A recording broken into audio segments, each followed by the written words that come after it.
नमस्ते, मैं डॉक्टर नीलम अग्रवाल गीता प्रवचन एवं गीता के अध्ययन कार्यशाला में आपका पुनश्च स्वागत करती हूँ। 8वां अध्याय चल रहा है, मरण का स्मरण रहे।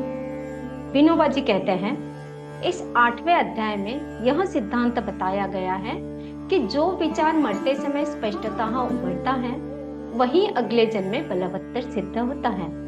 इस पाथेय को साथ लेकर जीव आगे की यात्रा के लिए निकलता है। आज के दिन की कमाई लेकर नींद के बाद हम कल का दिन शुरू करते हैं। उसी तरह इस जन्म के पाथेय को लेकर मरण रूपी बड़ी नींद के बाद हम फिर हमारी यात्रा शुरू होती है। इस जन्म का जो अंत है वही अगले जन्म का आरंभ है। अतः सदैव मरण का स्मरण रखकर चलो। मरण का स्मरण रखने की जरूरत इसलिए भी है कि मृत्यु की भयानकता का मुकाबला किया जा सके, उसका उपाय निकाला जा सके। एकनाथ महाराज की एक कहानी है।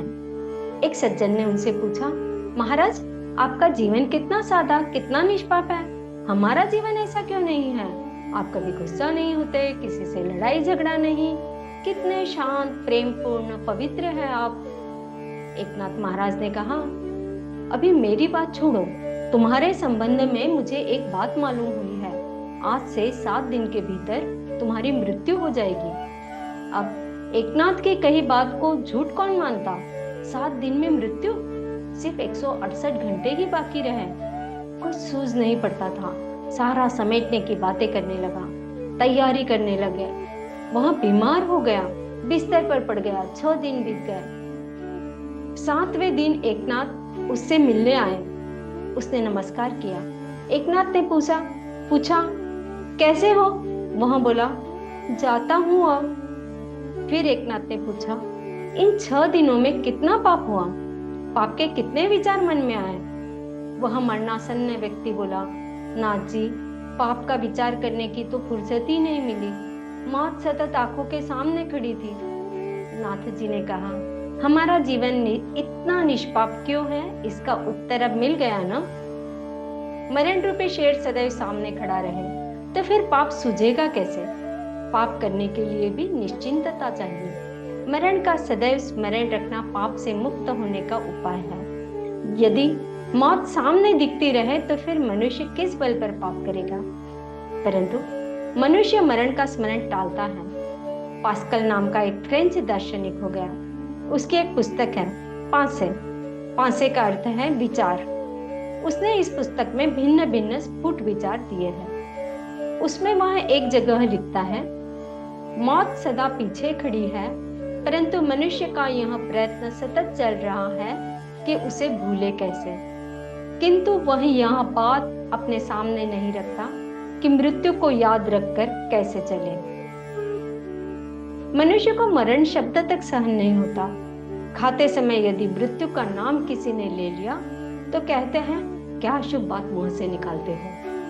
परंतु इतना होते हुए भी हमारा एक एक कदम मृत्यु की ओर ही बढ़ रहा है। मुंबई का टिकट कटाकर एक बार तुम रेल में बैठ गए तो तुम भले ही बैठे रहो, परंतु गाड़ी तुम्हें मुंबई ले जाकर ही छोड़ देगी। जन्म होते ही हमने मृत्यु का टिकट कटा रखा है। अब आप बैठे रहिए, दौड़ते रहिए, मृत्यु तो आएगी। आप मृत्यु का विचार करें या न करें, वह आए बिना नहीं रहेगी। मरण निश्चित है, बाकी बातें भले ही अनिश्चित हो। सूर्य अस्ताचल की ओर चला कि हमारी आयु का एक अंश उसने खाया। जीवन के टुकड़े यो कटते जा रहे हैं। जीवन झीज रहा है, एक एक बूंद घट रहा है, तो भी मनुष्य को उसका कुछ ख्याल नहीं। ज्ञानेश्वर कहते हैं, बड़ा अजीब है। उन्हें आश्चर्य होता है कि मनुष्य किस लिए इतनी निश्चिंतता अनुभव करता है।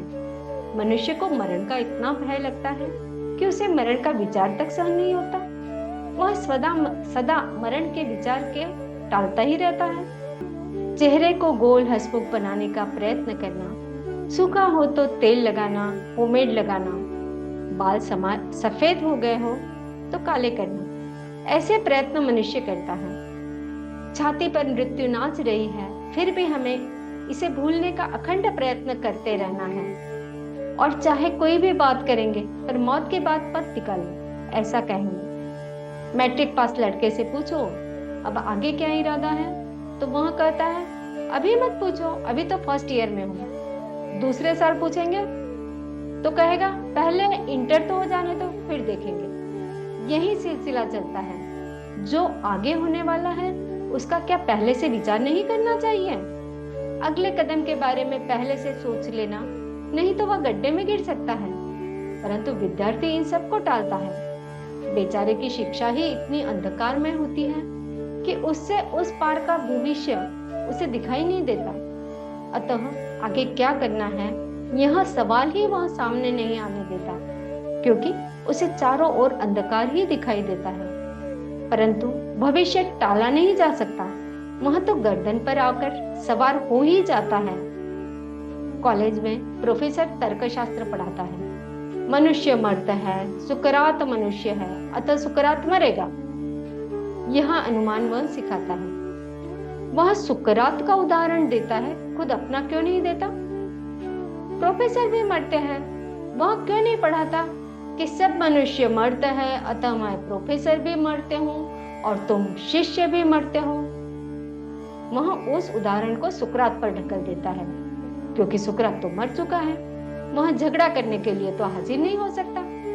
शिष्य और गुरु दोनों सुकरात को मरण सौंप कर अपने लिए तेरी भी चुप मेरी भी चुप वाली गति करते हैं। दोनों वे समझ बैठे हैं कि हम तो बहुत ही सुरक्षित हैं। बहुत साल पहले मैं अपनी दादी से मिलने गया था। वह बहुत बूढ़ी हो गई थी। वह मुझसे कहती, विनया अब मुझे कुछ भी याद नहीं रहता। घी की बन्नी लेने जाती हूँ और उसे बिना लिए ही लौट आती हूँ। परंतु वह 50 साल पहले के गहनों की एक बात मुझसे कहा करती। 5 मिनट पहले की बात याद नहीं, मगर 50 साल पहले के बलवान संस्कार अंत तक सतेज है। इसका कारण क्या है? वह गहने वाली बात उसने हर एक से कही होगी। उस बात का सतत उच्चारण होता रहा, अतः वह जीवन से चिपक कर बैठ गई, जीवन के साथ एक रूप हो गई। मैंने मन में कहा, भगवान करे दादी को मरते समय उन गहनों की याद न आए।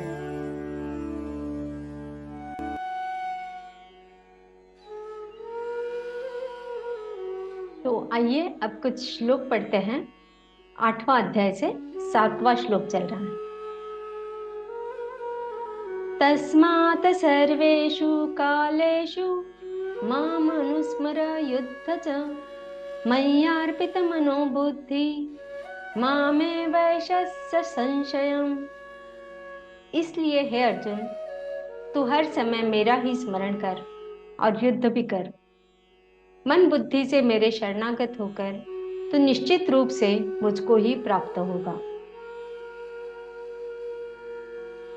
अभ्यास योग युक्तेन चेतसा नान्यगामिना परमं पुरुषं दिव्यं याति पार्थानुचिन्तयन्।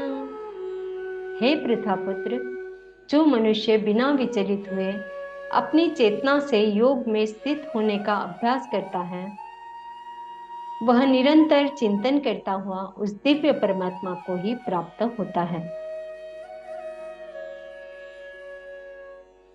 कविं पुराणं अनुशासितारं अणोरणीयं समनुस्मरेयत् सर्वस्य धातारमचिन्त्य रूपम् आदित्यवर्णं तमसः परस्तात्। मनुष्य को उस परमात्मा के स्वरूप का स्मरण करना चाहिए जो सभी को जानने वाले हैं, पुरातन है, जगत का नियंता है, सूक्ष्म से भी अति सूक्ष्म है, सभी का पालन करता है, अकल्पनीय स्वरूप है, सूर्य के समान प्रकाशमान है और अंधकार से परे स्थित है। प्रयाण काले मनसा चलेन भक्त्या युक्तो योग बलेन चैव भ्रुवोर्मध्ये प्राणमावेश्य सम्यक् सतं परम पुरुषम् उपैति दिव्यम्। जो मनुष्य मृत्यु के समय अचल मन से भक्ति में लगा हुआ है, योग शक्ति के द्वारा प्राण को दोनों भवों के मध्य में पूर्ण रूप से स्थापित कर लेता है, वह निश्चित रूप से परमात्मा के उस परम धाम को ही प्राप्त होता है। श्री कृष्णार्पणम।